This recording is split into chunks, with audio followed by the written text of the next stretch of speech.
계속 소송물 이야기를 하는데 하나 지금 이행소송에 관련해서 일부 청구를 지금 설명을 하려고 해요. 그래서 소송물 중에 지금 마지막 남은 일부 청구.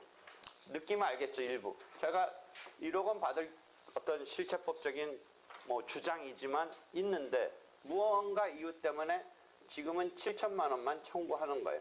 소송에서.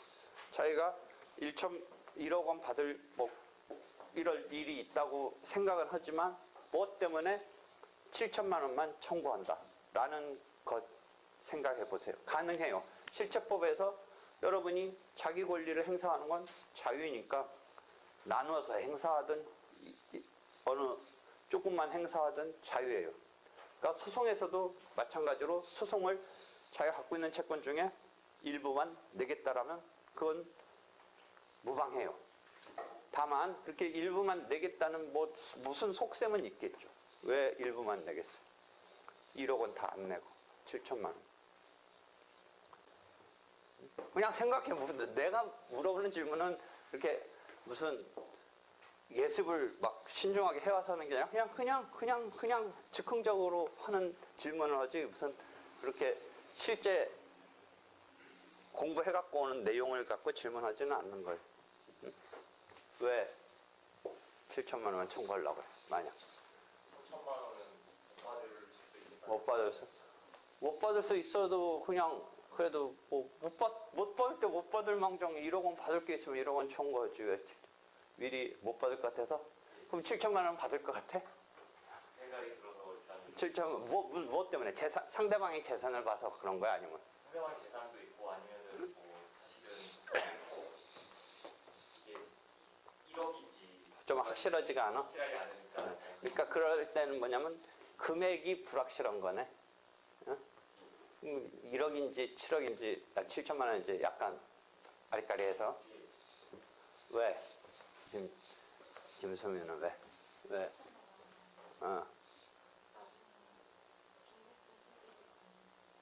왜 걸려? 1억 원 원래 받을 거 있는데 1억 원 하면 되지. 그럼 왜 7천만 원만 해?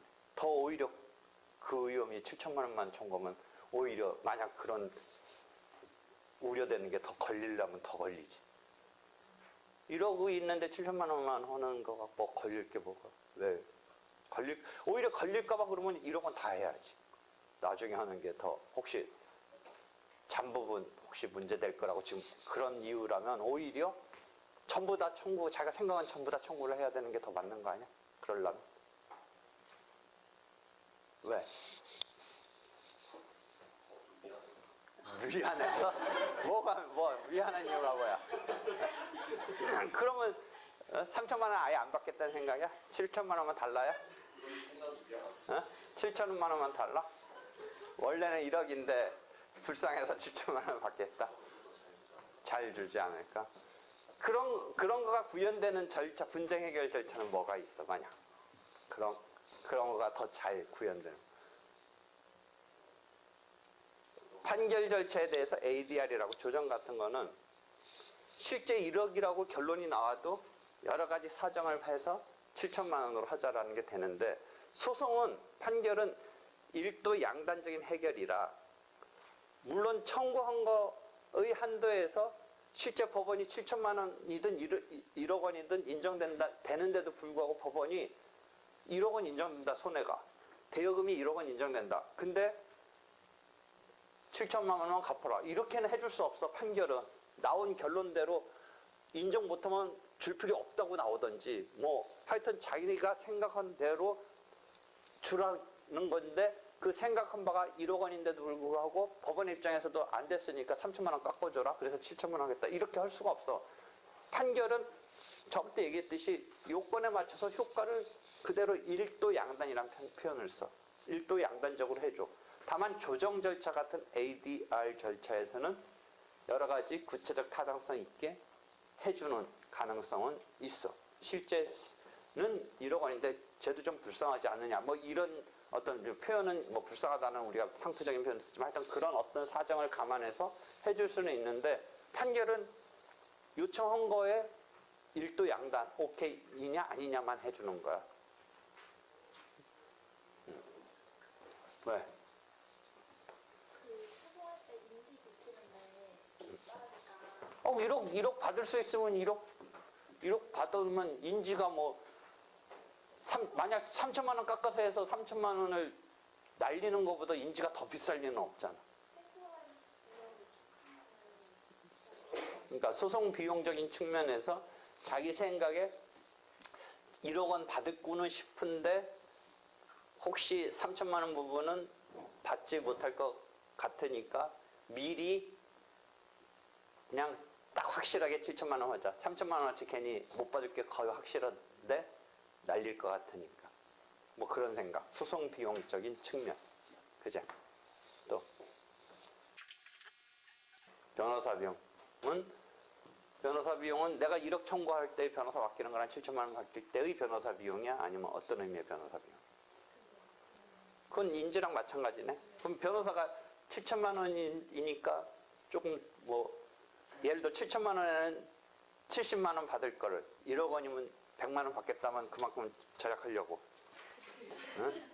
변호사가 1억 같은 사건인데 그 금액을 성공보수로 걸었을 때는 변호사한테 많이 뺏기지만 자기한테도 그만큼 비율은 오는 거잖아 더. 응? 그렇잖아. 그러니까 뭐 같은 맥락이긴 한데 하여튼 소송 비용을 줄인다.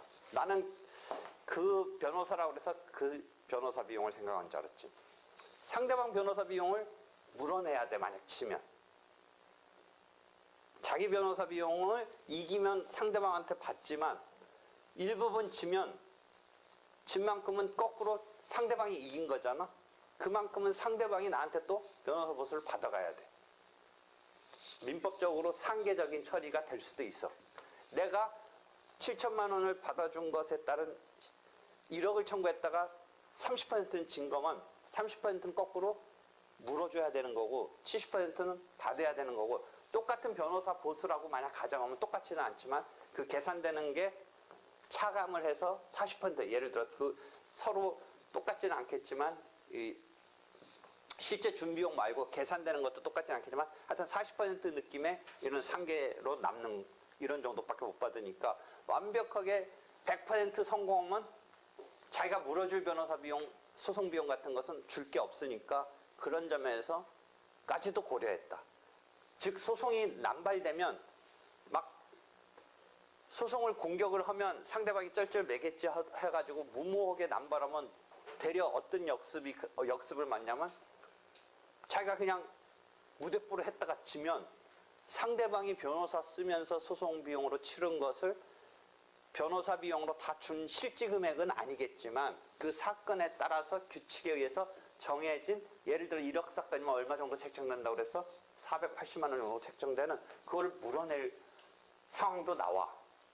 무모하게 했다든지 괜히 그냥 뿔따구만 나서 했으면 그런 상황도 나오니까 소송 비용이라는 측면에서 패소를 할까봐 패소를 하면 그만큼 뭔가 될까봐 라는 의미에서 상대방 소송 비용을 부담해야 되는 것까지를 생각한 줄 알았는데 그건 아니고 내가 변호사한테 줘야 되는 걸 조금 청구하면 거기에 맞게 줄 거고 많이 청구하면 변호사가 더 받아갈 것 같고 뭐 그런 생각 때문에 그거 아끼려고 그런다. 어? 그지? 그러니까 전반적으로 두 가지로 나오네. 자신이 없어서 내지는 금액을 정할 수가 없어서. 그거는 금액이 확정할 수 없어서 처음에. 두 번째는 비용적인 측면에서 문제네. 그러니까 일부 청구를 할 필요성에 대해서 어떤 경우에 나오느냐가 그 2-85에 써 있네. 일부 청구의 엿번호. 그런저런 이유다. 그지? 간을 보려고 그런다라는 얘기도 나왔었는데 옛날에는 저 옛날 수업에는 간을 보려고 한다. 느낌 확 다가오지 않아? 간을 보려고 한다. 어? 다 청구하지 않고 싹 했다가 뭔가 국면이 기선제압이 되고 인정될 것 같으면 그 뒤에 어떤 방법을 쓰면 돼? 청구 금액을 확정하는 테크닉이 있어. 그러니까 처음부터 다 들어가도 되지만 일단 간을 보면서 들어갔다가 금액을 어떻게 한다? 확정하는 이런 테크닉을 쓰는 거야. 그래서 지금 그게 다 연결되는 거야. 소송 비용도 뭐야? 처음부터 괜히 확 내지르지 않고 해서 어느 정도 확실히 들 때 정해버리면 그만큼 간을 본다는 표현 이해되겠지, 알겠지. 그렇게 해서 그거에 맞추는 거야.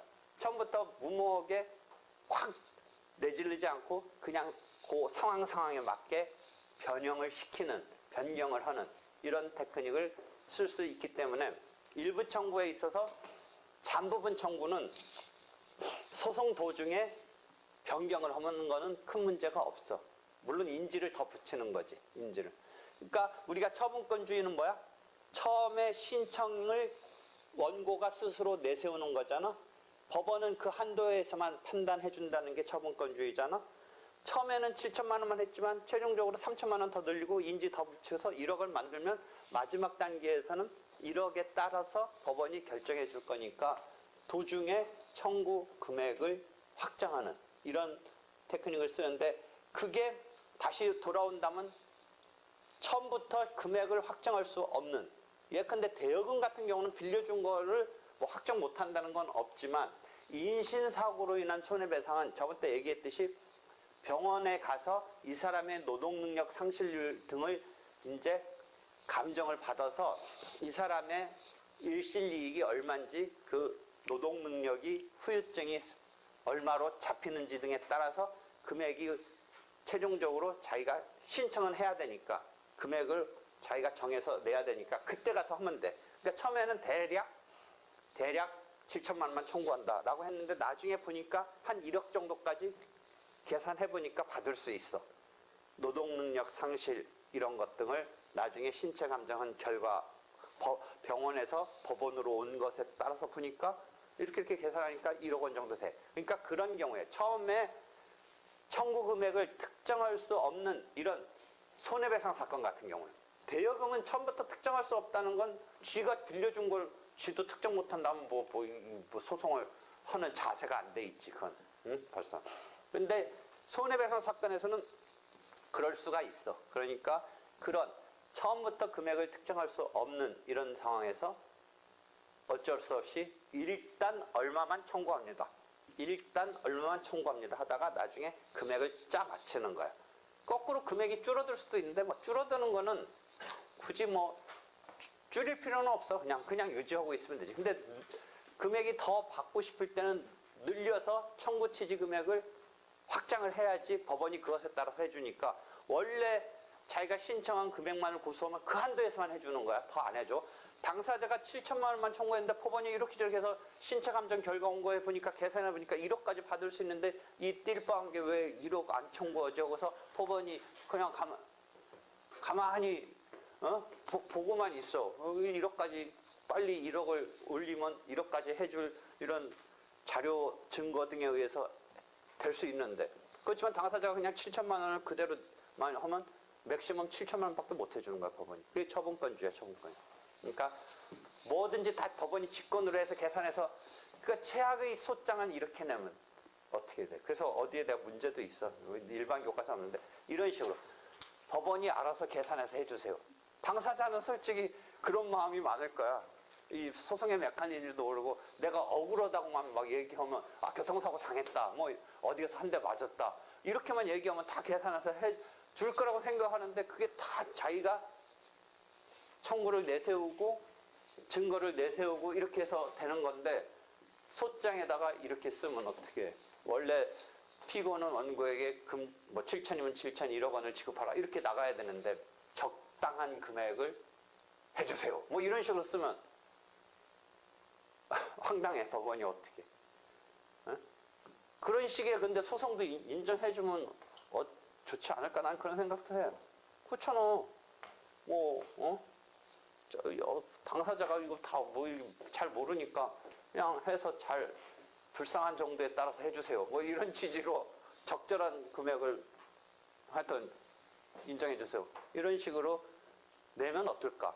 이런 생각도 하는 거야. 그러니까 그런 식으로 내 가지고 법원이 분명히 지금 같은 법원에 이런 소장을 가져오면 안 된다라는 식으로 하겠지. 근데 뭐 그런 제도를 만들면 되잖아. 응? 당사자 의주에 뭐 그런 거 왜? 근데 지금 기본적으로는 우리가 당사자주의고 처분권주의, 변론주의니까 안 되지. 처분권주의에서 보면 금액을 특정을 해야 돼. 그렇게 무대뽀로 적절한 금액을 해달라고 하면 안 된다는 거지. 응? 그래서 그런 것들이 처분권주의와 관련해서 되는데 당사자 입장에서 보면 참 적절한 금액 해달라. 이런 식으로 법원이라는 것도 어떤 직권적으로 권리를 구제해 준다라고 생각할 수는 있지. 근데 우리가 직권주의가 아니라 당사자주의니까 거기서 일반 시민과 그 국가 내지 사법부의 이런 것의 메커니즘에서 불만이 있을 수는 있는데 지금 민사소송은 직권주의적인 요소가 아니라 당사자주의적인 요소라서 그런 거야.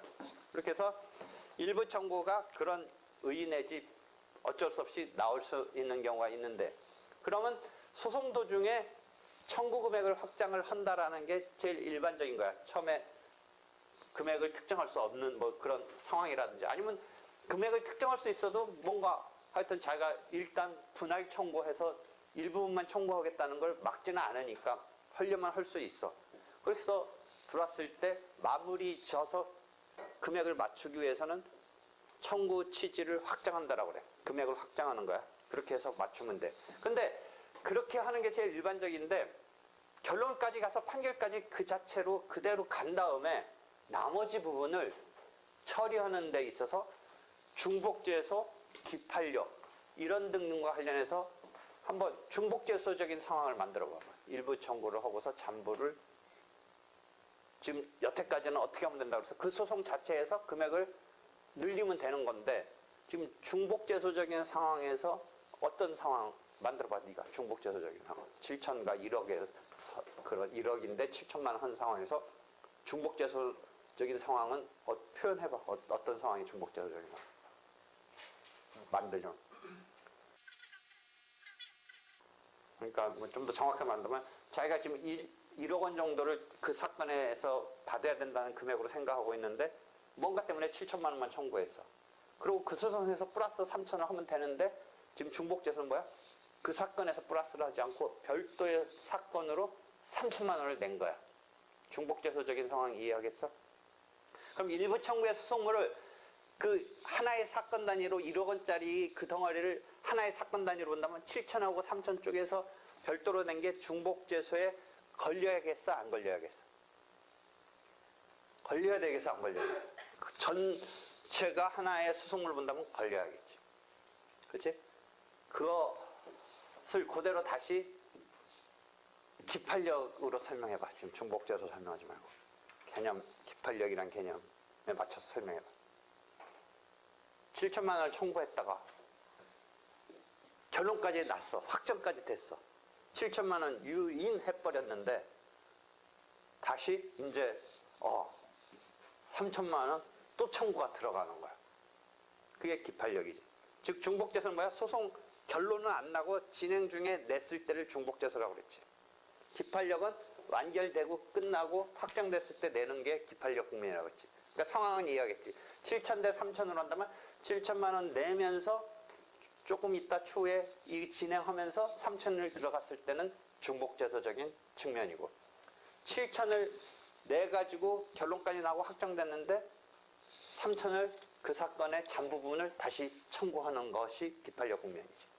이것을 처리하는 게 전체가 소송물이냐 아니면 7천만이 소송물이고 3천은 큰 덩어리의 사건의 실체 우리가 벌어졌던 사건 하나에서 나오는 금액인데 이것을 별도로 볼 거냐에 따라서 일부 청구를 긍정한다는 일부 청구 긍정설이 있고 일부 청구를 부정하는 부정설이 있어. 근데 그 용어가 조금 헷갈려 하지 마. 일부 청구 긍정설, 일부 청구 부정설 할 때 긍정 부정은 이렇게 쪼개서 내는 거를 인정하겠다 아니다가 아니라 기본적으로 쪼개서 내는 것 자체는 일단 분할 청구를 하는 것 자체까지는 인정되니까 7천만 원을 청구하는 것 자체를 인정하겠느냐 아니냐의 문제는 아니고 그런 의미에서 일부 청구 긍정설, 일부 청구 부정설은 아니고 뭐의 긍정 부정이냐면 그렇게 7천이 들어갔는데 3천을 별도로 내는 게 중복죄소에 걸리느냐 기판력에 걸리느냐 부분서의 긍정 부정이야. 그러니까 일부 청구 긍정설은 중복죄소에 걸리지 않는다는 입장의 학설이고 기판력에 걸리지 않는다는 학설이고 일부 청구 부정설은 그렇게 쪼개는 게 내서는 안 된다. 그러니까 별도로 쪼개서 냈다면 그건 중복죄소로 걸겠다. 그 다음에 기판력으로 걸겠다라는 입장이 일부 청구 부정설이야. 그러니까 7천만 원 내는데 작동하는 긍정 부정은 아니고 7천만 원을 내는 것까지는 네 자유야. 근데 3천만 원을 다시 내는 데에서의 문제로 나타나는 학설이 긍정 부정인데 그럼 피고 입장에서 봐봐. 7천만 원만 내왔기 때문에 7천만 원에 맞춰서 아까 말한 대로 불쌍해서 그런지 뭐였는지 속셈은 알 길은 없지만 7천만 원이 이 사건에서의 금액 전부인 줄 알고 방어를 하는데 갑자기 3천이 툭 또 튀어나오고 그 다음에 7천에서 다 해가지고 끝났는데 또 3천이 툭 들어오고 이러면 피고 입장에서는 이게 황당하다는 거야. 그러니까 지금 학설과 판례는 그 두 가지의 고려 요소를 분할 청구할 필요성 등의 자유를 인정하면서 피고의 방어를 고려하는 것까지를 짜 맞춰서 학설 판례는 명시적 일부 청구 긍정설이라고 불러. 일부 청구 긍정하되 그 전제의 조건이랄까 전제는 명시했느냐를 갖고 봐. 그럼 왜 명시가 하나의 여기에 핵심 워드로 등장하냐면 피고 입장에서 이게 전부가 아니다라고 밝히면서 7천을 들어가는데 이게 일부이다. 이게 다는 아니다. 우리가 지금 분쟁이 붙은 금액으로서 다는 아니다. 라고 명시를 했다면 피고 입장에서도 나머지가 더 문제가 될 수도 있겠다. 라는 것을 방어에 있어서 고려하면서 방어를 하기 때문에 명시했느냐를 갖고 원고와 피고의 그 양쪽 당사자의 균형점을 찾는 거야. 명시하지 않았다면 불의적인 추가적인 공격이 되는 거야. 근데 명시를 했다면 예상은 하고 있는 거야. 이게 다는 아니구나. 그러니까 명시를 갖고 일부 청구의 긍정을 인정하는. 즉 7천만 원을 청구하면서 일단 7천만 원만 청구합니다. 그 명시도 뭐 이렇게 확실히 이게 1억 원인데 7천만 원이다까지 밝힐 정도급이 아니더라도 일단 이거다. 이건 다는 아니다. 라는 식의 일단 7천만 원만 청구합니다. 뭔가 때문에 내가 다 청구하지 않고 있습니다 정도를 나타냈다면 잔부분에 대한 3천만 원을 중복죄소로 걸지 않고 기판력에 걸리지 않는다라고 보는 입장이 명시적 일부 청구 긍정설의 통설 판례의 입장이고 그러니까 소송물을 어떻게 표창하느냐? 명시했다라고 한다는 전제에서 분할해서 마치 중복죄소나 기판력에 안 걸리니까 명시했다면 7천과 3천을 따로 놀게 해주는 거야. 소송물을 따로 볼 수 있게 해주는 거야. 일부 청구 부정설에 의하면 이게 소송물이 따른 게 아니니까 중복죄소나 기판력에 걸리는 거지. 아니면 명시와 상관없이 일부 청구를 아예 긍정하는 입장이면 아예 따로 보니까 상관없는 거지. 이해할 수 있겠어? 그게 이제 곳곳에서 작동을 하는 거야. 그래서 일부 청구의 소송물이 하나 문제가 되고 이게 중복죄소냐 기판력이냐에서 대상을 놓고 하는데 실제는 우리가 그냥 이론을 위해서 하는 거고 실제는 처음부터 1억 원 받을 거 있는데 1억 원 청구하지 뭐 이렇게 7천만 원 경우는 특이한 경우고 다만 있을 수 있는 건 손해배상에서는 있을 수 있다.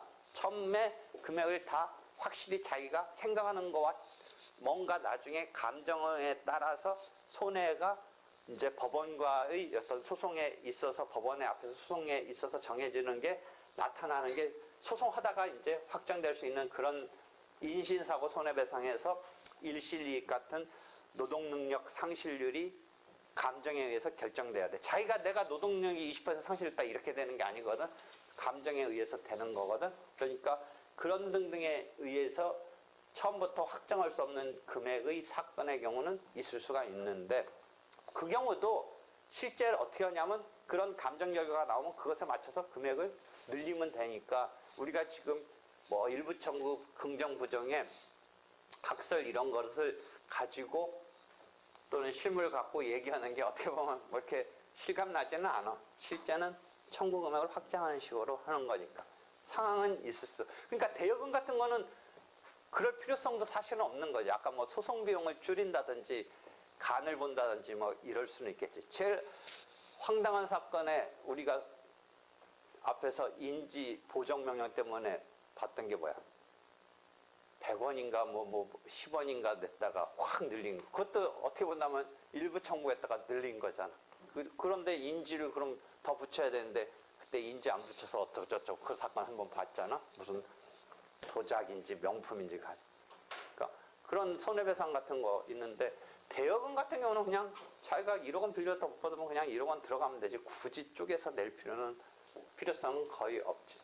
하여튼 무언가 필요 때문에 의도적으로 내는 거가 뭐 있을 수 있는데 그 의도가 남용적인 의도면 어디서 하나 줄 하는 게 있냐면 신의 측 관련해서 소송상 권능 뭐 소송 상태 부당 형성 뭐 이런 신의 측과 관련해서 소액사건 심판법이라고 해서 지금 현재 소송 목적의 값이 3천만 원 넘지 않는 사건이 소액사건으로서 여러 가지 절차적 신속 강의 뭐 이런 편의점을 주고 있는 그런 특수법 법률이 하나 있는데 자기가 그런 것에 혜택을 받을 목적으로 소액사건 심판법의 혜택을 받으면 하나 우리가 가르쳐준 거 뭐 어떤 혜택이랄까 뭔가 예외가 있어.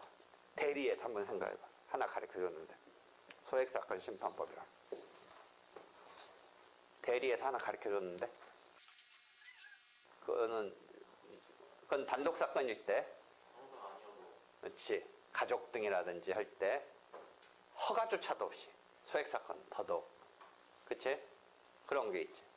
그 다음에 소장도 지금 소장이라는 서면을 내야 되는데 소액사건의 경우는 구술로 해도 돼. 물론 구술로 하는 사람은 없어. 그냥 법원 가면 창고 가가지고 아까 말한 대로 제일 황당한 게 나 무슨 사고 당했는데 아까 말한 것까지 생각한다면 적절한 금액 손해배상 좀 해주세요. 가가지고 말로 무슨 구청 가서 말하듯이 법원 오면 막 거기 왕 짜증 내게 저기서 응?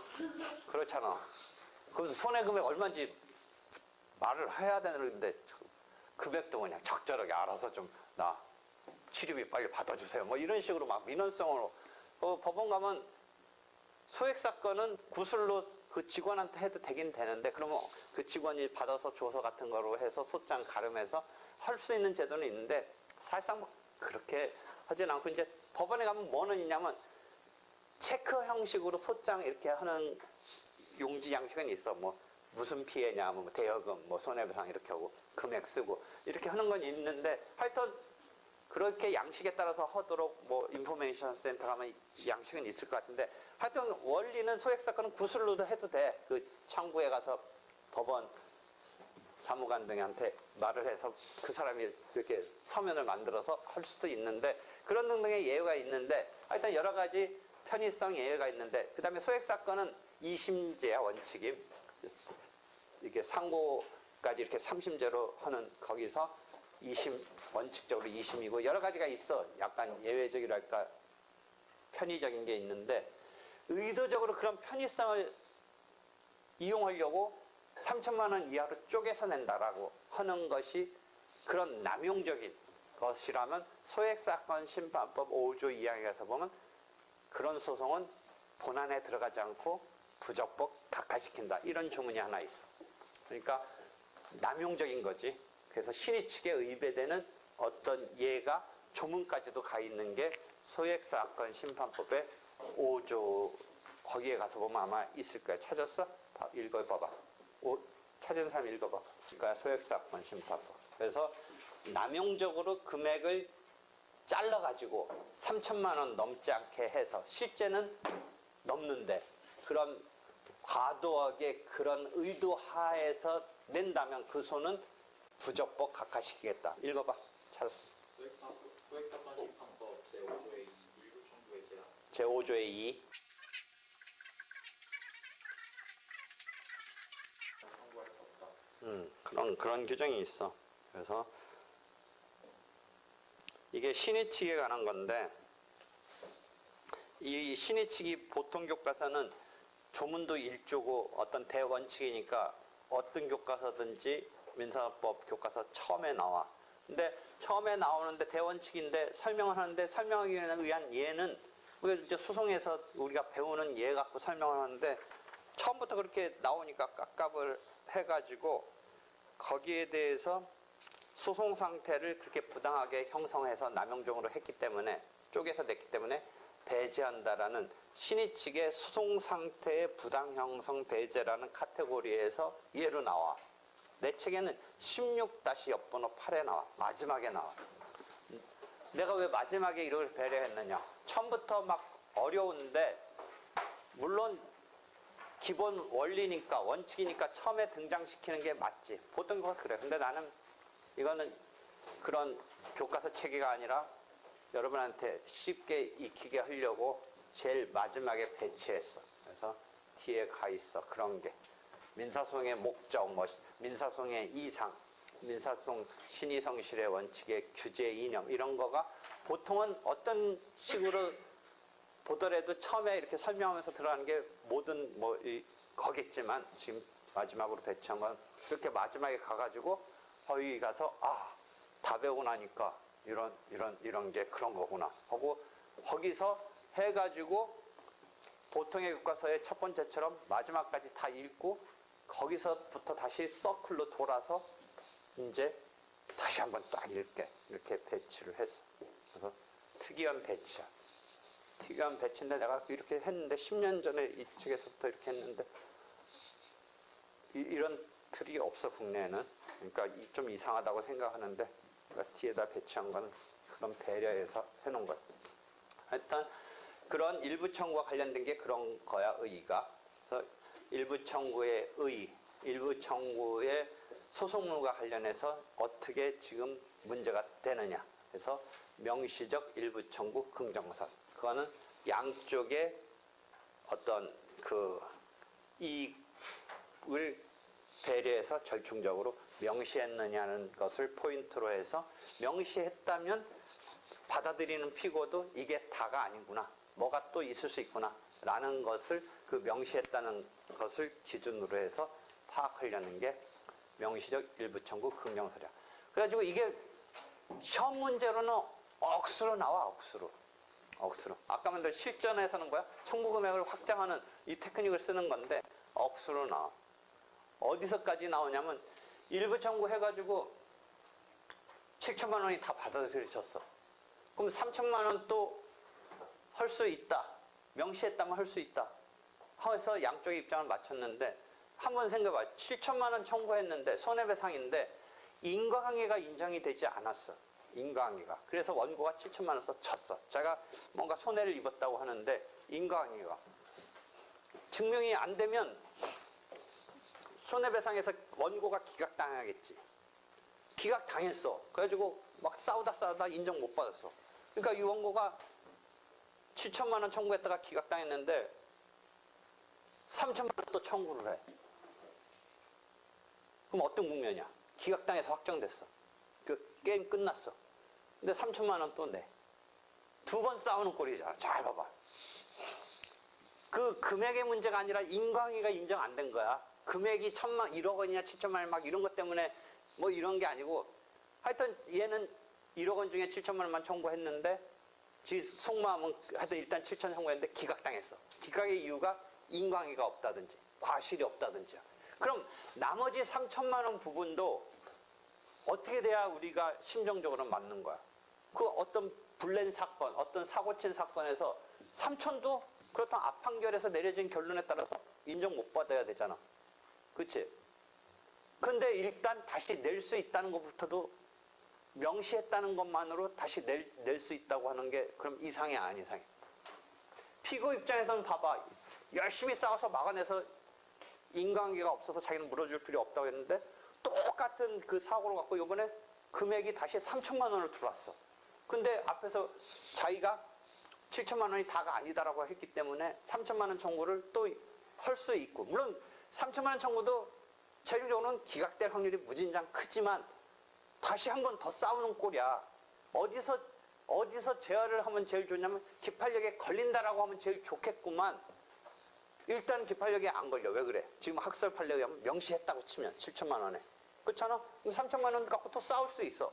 또 싸우는데 뭐 그 결과는 또 원고가 질 확률은 무진장 100%에 가깝겠지만 하여튼 또 싸움을 벌릴 수 있는 거야. 피고는 또 열심히 방어해야 돼.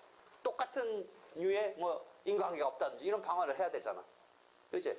그럼 두 번 벌리는 게 논리에 의하면 명시했다면 가능하다는 거야, 지금. 그지? 명시적 일부 청구. 그런 것에 대해서 못마땅하게 생각하는 사람이 누구야? 누구야?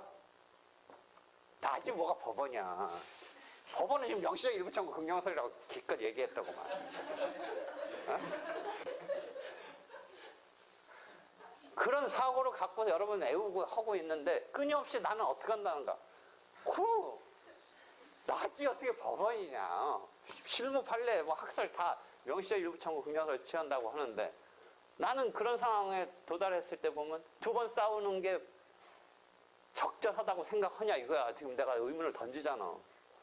그 이론에서 명시했다면 두 번째 싸움을, 물론 두 번째 싸움도 인과관계가, 그러니까 뭐냐면 금액적인 문제가 아니라 인과관계를 내가 예를 들잖아. 인과관계 없으면 3천도 인과관계 없는 거고 이미 게임 끝난 거지. 금액을 7천만 갖고 싸웠든 1억을 싸웠든 인과관계 없으면 그 게임은 끝난 거고 증거고 확정됐으면 끝나야지. 왜 3천만 갖고 또 벌리냐 이거야. 그 의문인 거야, 나 같은 사람은. 그러면서 계속 실무를 깨고 판례를 깨고 하는 게 연구자잖아, 연구자. 네가 피고 한번 대봐. 그놈 얼마나 싫어. 기껏 7천 맞고 인간관계 없다고 했는데 슬쩍 요번에 뭐야? 똑같은 사건 갖고 이제 나머지 다 3천만 원 한번 청구해 볼래. 그럼 너 전력 투구해서 막아냈는데 또 들어오는 거야. 미치고 한장하는 거 아니야. 어디서 커트해줬으면 좋겠어. 깃발력 걸린다고 해줬으면 좋겠지. 그렇잖아. 응? 그런 거를 뭔가 이론을 세워서 어떻게 할 건가? 그런 걸 끊임없이 하는 거야. 원고 입장도 뭐 생각할 바는 아니지만 그 게임의 내용이 인과관계가 없었다면 뭐 7천 벌리고 3천 벌리고 두 번 벌리는 게 이게 벌리게 해줄 거냐 이거지. 응? 그런 거야. 실제 또 시험 문제는 그런 것 때문에 이렇게도 나와. 시험 문제. 그런 틀에 따라서 참 사법시험 시절인데 이렇게 냈어. 매매대금인가 뭘로 냈어. 손해배상이 아니라, 그러니까 손해배상 같은 건 그런 특수성이 있어. 일부만 청구할. 매매대금 같은 거는 확실히 그런 게 있어. 그래가지고 자기가 7천만 원만 가지고 냈는데 1심에서 이겼어. 1심에서 이겼어. 7천만 원 다 인정해줬어. 그럼 나중에 이제 항소의 이익서 뭐를 배우느냐면 항소할 소의 이익에 대칭돼서 항소의 이익이라는 개념을 배워. 그러니까 소의 이익을 생각해봐. 분쟁 해결해 줄 필요성이니까 1심에서 항소를 하겠다는 사람이 뭔가 항소할 필요성이 있어야 된다는 게 항소의 이익이야. 그러면 거기서 어떤 개념이 하나 나오냐면 전부 받아준 사건에서 이긴 사람은 항소에서 재심사를 받을 때 불만 있는 사람, 필요성 있는 사람 누구야? 진 사람이잖아. 자기가 졌기 때문에 다시 한번 심리를 받고자 하는데 그 말을 뒤집어서 보면 전부 승소자는 항소의 이익이 없다라는 이런 명제가 나와. 나중에 항소의 이익 가서 보면 전부 승소자는 항소의 이익이 없다. 이런 게 어디에 나오냐면 14-7 옆번호 14-7에 나와. 옆번호. 그럼 거기 가서 항상 무슨 문제를 물어보냐면 전부 승소자는 항소의 이익이 없어. 그러면 7천만 원 청구했어. 그래서 전부 이겼어. 피고가 항소할 이익은 있지만 7천만 원 다 받아준 원고한테는 항소의 이익이 없다라는 것으로 시작을 하는데 이 사람이 뭐라고 하냐면 나 실제는 1억 원이었는데 7천만 원 다 인정되긴 했지만 3천만 원 더 어떻게든 받아보겠다라는 생각을 갖고 항소를 하면서 자기 생각은 항소해서 청구 금액을 플러스 3천을 하는 아까 청구를 변경하는 이런 것을 이제서 하겠다고 나 항소할 수 있게 해달라라는 유의 상황을 갖고 계속 질문을 던져. 그래서 얘에 보면 얘 14-7의 1번이고 이것 일부 청구와 관련해서 전체적으로 여러 가지 쟁점이 있을 때 여기까지 가서 이제 또 물어봐. 다시 정리하면 7천만 원만 청구했어. 그럼 일단 어떻게 하면 돼? 자기가 1억을 받고 싶으면 1심 하는 판결 나오기 전까지 1억 원을 확장해서 하면 되는데 판결 1심 판결이지만 판결 나올 때까지는 그냥 7천만 원 계속 고소해서 그건 다 인정해줬어. 그래서 판결 받고 나서 자기는 어떻게 보면 100% 만족되는 상황이잖아. 속셈을 알 길은 없지만 7천만 원 들어온 것에 대해서 다 인정을 해줬는데도 불구하고 피고 측의 항소가 아니라 원고가 항소를 하겠다라고 하는데 그 이유는 뭐야? 원래는 전부 승소했기 때문에 할 수가 없는데 자기가 1억 원을 염두에 두면서 3천을 플러스 시키기 위해서 항소심을 해서 항소심에서 그렇게 하려고 항소를 하겠다는 거야. 그럼 그런 생각했으면 1심에서 판결 나오기 전에 1억 원으로 늘려서 1억 원을 받든 뭐 하든 했었으면 될 판을 이제 와서 항소하고 나서 하겠다는 식의 그런 마음가짐의 경우에 항소의 이익에서 어떻게 되느냐인데 원래 전부 승소자는 항소의 이익이 없지만 명시를 만약 했다면 나머지 부분을 어떻게 하면 돼? 3천을 별도로 청구해도 중복죄세 걸리지 않고 끝나고 청구해도 기판력이 걸리지 않는데 명시하지 않았다면 걸린다고 했기 때문에 거기서 무슨 얘기를 해주느냐면 명시하지 않은 경우라면 3천만 원을 추가로 별도로 받고자 하는 별도의 소송을 내는 게 중복죄소나 기판력에 걸리니까 명시하지 않은 케이스에서는 별도로 내는 게 문제가 생겨서 걸리니까 이 소송에서 청구를 추가할 수 있는 길을 열어주기 위해서 전부 승소는 했지만 항소의 이익을 인정하겠다는 예를 인정을 해. 판례가 학설이 통설이. 다시 잘 봐봐. 7천만 원을 속셈은 알 길은 없지만 얘기했어. 명시하지도 않았어. 그래서 7천만 원 다 인정했어. 그러면 명시했다면 별도로 3천만 원을 내는 게 중복죄소나 기판력에 안 걸려. 근데 명시하지 않았으면 지금 명시적 일부 청구 긍정설에 의하면 추가로 하는 것이 문제가 되니까 전부 승소는 했지만 항소 이익을 인정해서 항소심에서 금액을 1억 원으로 만드는 것을 하기 위한 항소의 이익을 인정하겠다는 거야. 이해해? 어려워 조금. 오히려 명시했기 때문에 항소의 이익을 인정하는 게 아니라 명시하지 않았기 때문에 항소의 이익을 인정하는 거야. 명시했으면 항소의 이익을 인정할 필요가 없어. 왜? 별도로 청구하는 게 중복죄소나 기판력에 걸리지 않으니까. 3천만 원을 어떻게든 다시 받고자 하는 소송 절차를 중복죄소나 기판력에 걸리지 않고 할 수 있으니까 그 경우는 전부 승소했을 때 원칙적으로 항소의 이익을 인정하지 않는데 명시하지 않았다면 그 길이 없으니까 이 소송을 살려서 항소심에서 너 3천만 원 플러스 시키겠다면 이 이익을 인정하겠다는 거야. 항소심을 열어주겠다는 거야. 원래 전부 승소자한테는 항소심을 안 열어주는 건데. 항소의 이익 개념 알겠어? 이해했어? 됐어? 명시했으니까 항소의 이익이 인정된다라고 생각하기가 쉬워. 명시했을 때 중복죄소가 안 되고 명시했을 때 기판력이 아니니까 명시했을 때 항소의 이익도 인정된다. 이렇게 생각할 수가 있는데 여기지 반대지. 이해하겠어? 명시하지 않았기 때문에 그 필요성이 생기는 거지. 명시했다면 중복죄소에 안 걸리고 기판력이 안 걸리니까 항소심을 열어줄 필요성이 없다는 거지. 원칙대로 하겠다는 거지. 그런데 명시하지 않은 경우는 어쩔 수 없이 그 3천만 원 부분을 열어줘서 항소심에서 청구를 금액을 1억 원 만들기 위한 길을 열어주겠다는 거죠. 원칙은 안 되는 거지만 전부 승소했기 때문에 7천만 원에 대해서 되겠지. 그럼 이런 걸 계속 물어봐. 일부 청구를 갖고 중복죄소에서 물어보고 기판력으로 물어보고 항소의 이익에서 물어봐. 계속 그런 걸 물어봐. 근데 실제 시험 문제가 나온 게 뭐 때문에 했냐면 손해배상 사건이 아니고 계약 사건에서 뭐 매매대금이라든지 이런 걸 청구해서 1심에서 그냥 7천만 원 다 인정받았는데 뒤늦게 지금 항소의 이익을 명시하지 않고 갑자기 자기가 매매대금이 원래 보니까 1억 원인데 명시하지 않았고 3천만 원을 더 받고는 싶은데 별도로 청구하는 건 중복죄소 등에 의해서 문제가 있다니까.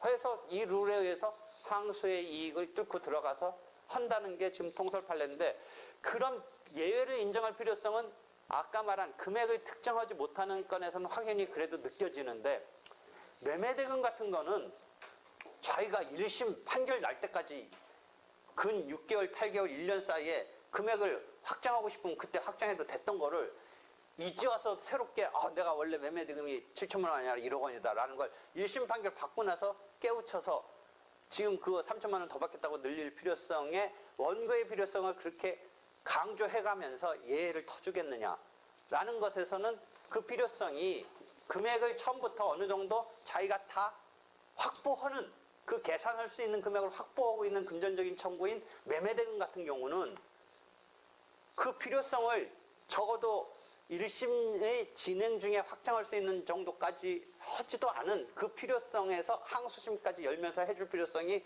느껴지냐 이거야. 나는 원칙이 있고 예외가 있으면 예외는 특별한 경우인데 그 특별한 예외를 터줄 필요성이 있느냐 이거지. 그러니까 금액을 확정하지 못할 사건이라면 그래도 백보 양보해서 그렇게 필요성을 인정할 수 있지만 그것도 사실은 좀 불만인 게 1심의 과정에서까지도 안 한 건데 뭐 그때까지 봐주느냐라는 조금 더 냉랭하게 볼 수는 있지만 그래도 금액을 특정할 수 없는 건이라면 생각해 줄 수 있는데 처음부터 금액을 특정할 수 있는 걸 자기가 다 확보하고 있는 사건에서는 굳이 그 1심 판결 나올 때까지도 어떤 조치도 안 하고 있었던 사람을 이제 와서 항소심 더 늘리기 위한 조치 생각하고 있으니까 열어달라고 하면 그 예외를 인정할 거냐 의문이야 나는. 근데 그러니까 그 문제를 낼 때 매매대금 같은 금액을 처음부터 자기가 확보해서 계산해낼 수 있는 사건이 아닌 약간 불분명한 사건으로 냈으면 좋았을 뻔한데 그냥 해피려면 그냥 금액만 생각하고 그 사건을 매매대금으로 뭔가를 내서 금액을 처음부터 자기가 계산해서 확보할 수 있는 그 예로서 그 예를 내면 냉혹하게 나 같은 사람 보면 필요성 인정 못하겠다라고 반대 피고 입장에서 생각해봐.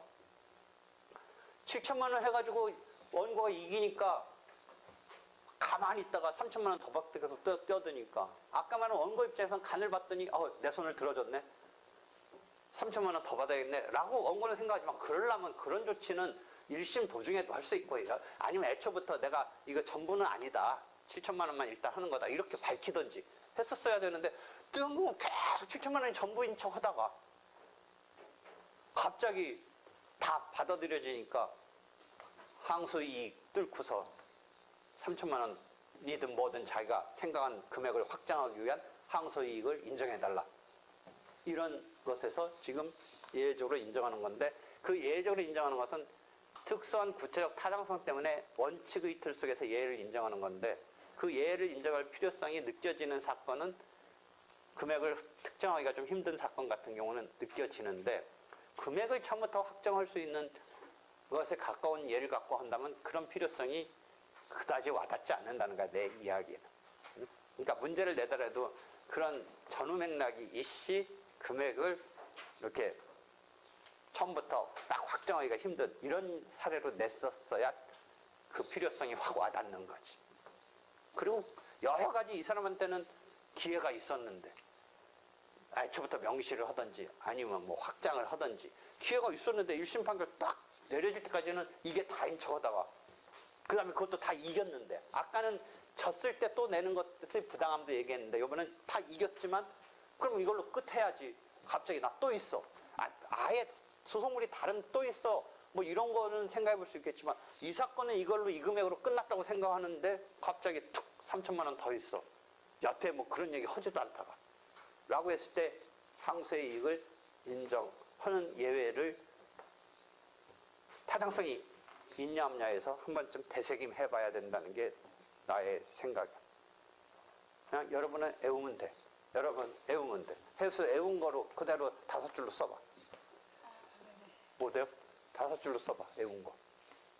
여러분은 그냥 애워. 나 같은 거 괜히 머리 아프게 하지 말고 더 복잡해. 그냥 애운 거 5줄. 항소의 이익서 한번 설명해봐. 내가 동설 판례에 의해서 판례에서 1억과 7천 갖고 한번 잘 설명해줘봐.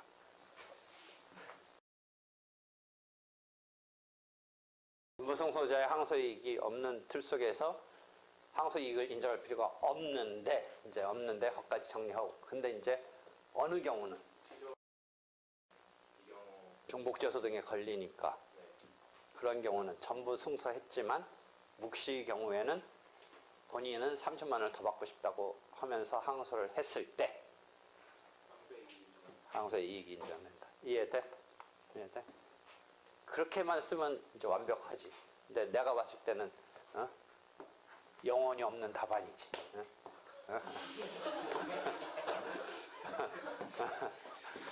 완벽해. 그렇게 쓰면 되는데 내가 봤을 때는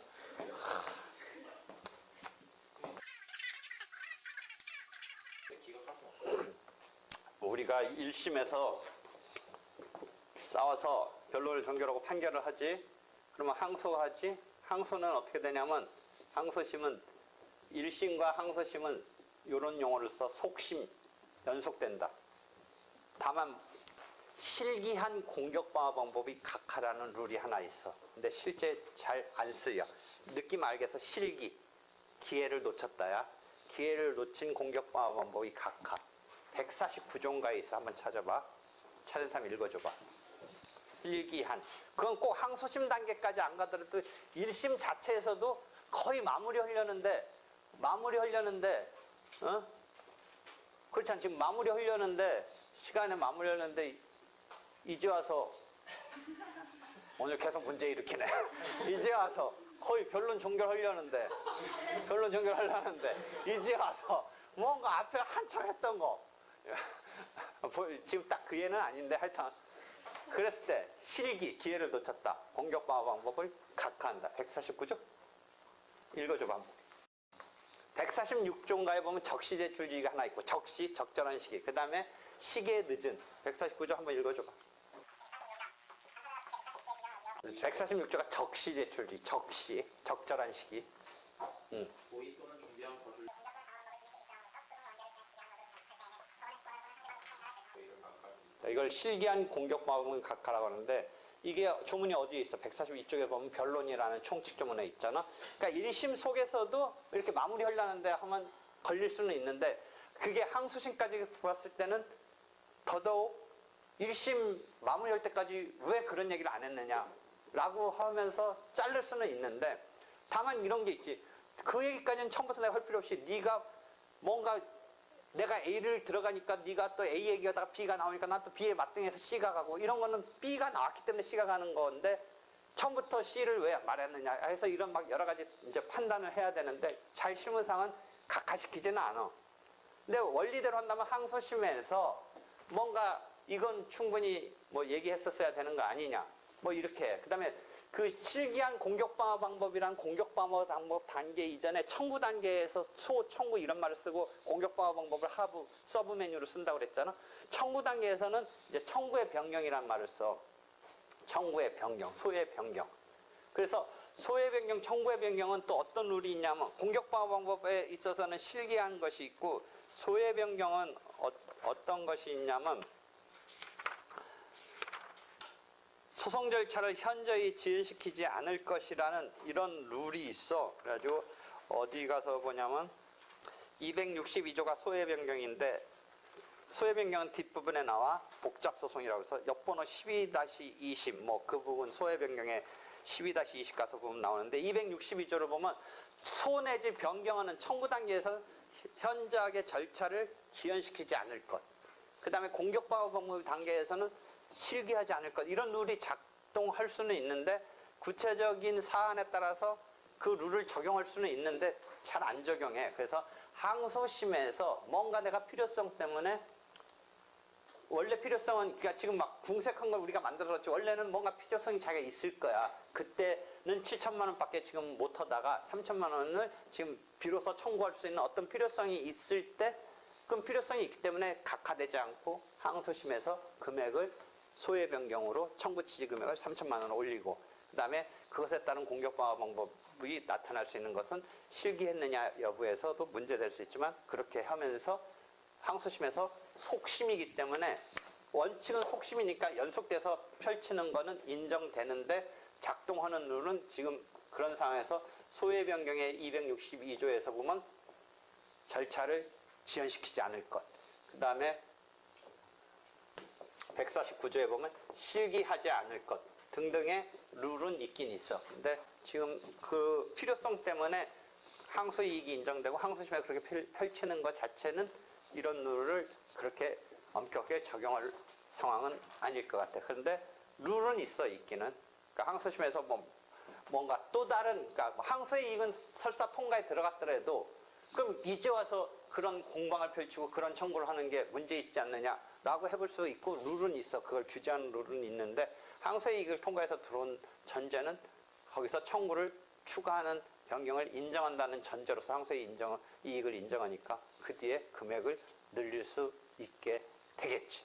그래서 7천만 원 1심 판결이 완전 승소는 했지만 항소를 하고 항소의 이익이 예외적으로 인정되고 항소심을 펼치면서 플러스 내가 3천을 더 하겠다라고. 항소심은 1심의 속심이니까 1심에서 3천만 원 플러스를 하듯이 항소심에서 플러스를 하는 것은 속심에서 되는데 그 항소심을 가기 위한 완전 승소자는 항소의 이익이 있느냐 부분에서 한번 문 앞에서 문턱에서 문제가 되는데 예외적으로 항소의 이익을 명시하지 않았다면 이런 케이스에서 인정한다는 거죠. 그래서 문턱을 넘고 나서 방에 들어가서 청구 금액을 플러스 3천을 하면 되는 거죠.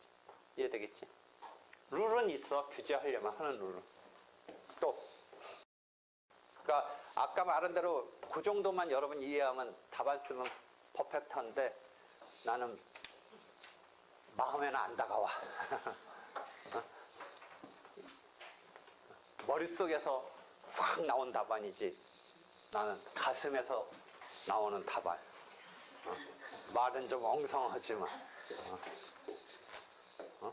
얘 입장도 생각해 보라고. 네 입장만 생각하지 말고 당하는 사람은 두 번 이왕 싸울 거 한 번에 확 하지 왜 승기를 그때 잡았다고 해서 늘리는 거 하려면 1심 때 하지 왜 항소하면서 하겠다고 하는 거야. 1심에서 다 인정해 줬건만. 그래서 1심에서 다 인정해 준 상황이 잔부분이 있을 거라고 명시했다면 그렇지만 명시도 않은 사람을 가지고 항소 이익을 인정하면서 예외를 인정하는 이런 사안이 그 시험 문제에 자주 등장해. 하여튼 아까 말한 정도가 퍼펙트한 여러분의 답변이 될 수는 있는데 하여튼 나는 여러분의 이해나 이렇게 사고 그다음에 실제 이제 그런 것에서 어느 편이 되느냐에 따라서 그 사람의 이해관계를 가지고 뭔가 논리를 구성하고 싸우려면 자꾸 이런 생각 저런 생각을 하는 것을 제공하려고 그렇게 한 거예요. 이해하겠지? 수고했어.